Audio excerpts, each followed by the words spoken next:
Welcome to this new video in our Introduction to Sudoku series, which is designed for beginners who are looking at solving Sudoku for the first time. If you've watched the previous two videos in the series, then you'll know that in the first video we introduced the rules of Sudoku, looking at these small 4x4 grids, and that in the second video we looked at one method of solving the puzzle that is displayed on screen. If you've not seen those videos, then please do watch them first to get the background to this one. In this video, we're going to look at a second method of solving Sudoku, and whereas in the previous video we looked at simply where can a number go in each region, this time instead of looking at the regions, the rows, the columns and the boxes, we're going to look at the individual cells or squares in the grid, and we're going to see which numbers can be placed in each of those squares. And we're going to introduce something that's called pencil marking, which is simply writing down the options in smaller numbers in each of the squares. And let's have a look. So this square immediately draws the attention because it is surrounded by three neighbours. So what can be placed in this square? It can't be 2 because we have a 2 there. It can't be 3 because we have a 3 there, and it can't be 4. Well, we only have the numbers 1 to 4 to place, so let's add a 1 there. Now let's have a look at this square. What can be placed in it? It can't be 1, 2 or 3. Therefore that just leaves 4.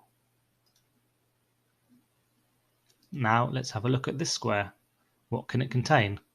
It can't contain 2 because there's already a 2 in its 2x2 box, and it can't be 3 or 4. Therefore it must be 1. Now if we look at this square, we can see it can't be 3, 4 or 1, so it must be a 2. Now let's look at this square here.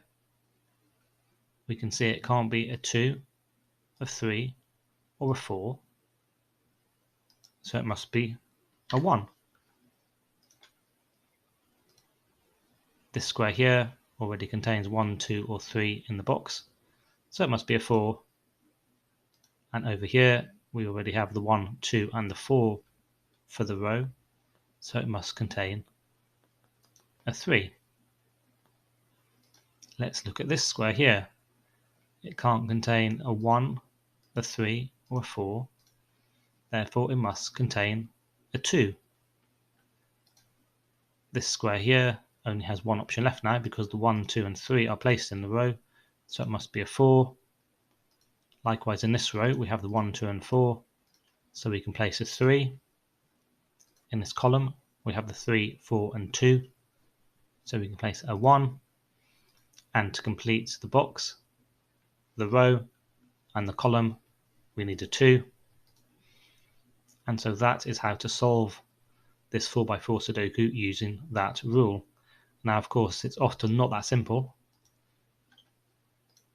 so in many puzzles you will need to use something called Pencilmarks to help you use this method, and that's just where you write in small numbers the options for a square. So let's imagine we've just gone through the puzzle in order from the top left to the bottom right and pencil marked the empty squares. So let's switch over to small, and so here we can't have a 3 or a 4 due to these, so that gives us the options of 1 and 2.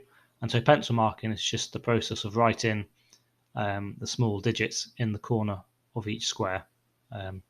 Let's just do that for the rest of the row to show you how it works. So again we have 1 and 2 here, and over in this square we have 1, 2 and 4. In this square we have 1, 2 and 3. In this square we just have the 1, so we could place that because it's the only option, but here we're just showing you the pencil marking.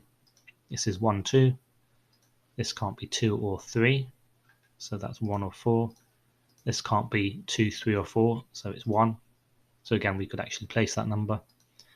This can't be 2, so that's 1, 3 or 4. This can't be 3, so it's 1, 2 or 4. This can't be 2 or 3, so it's 1, 4. And this can't be 3, so it's 1, 2, or 4. So that's all that pencil marking is. And as I say, when you have only one option, like here and here, then you can actually place the numbers.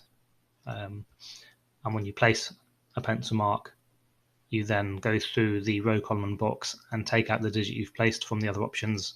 So we take out the 1 from here, which would mean we could place the 4.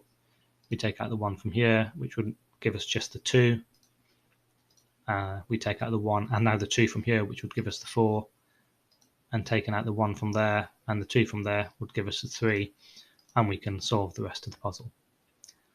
Okay, I hope you found that video useful, which looks at the second key rule you'll use to solve a Sudoku puzzle, and also introduces what pencil marks are. Thanks for watching.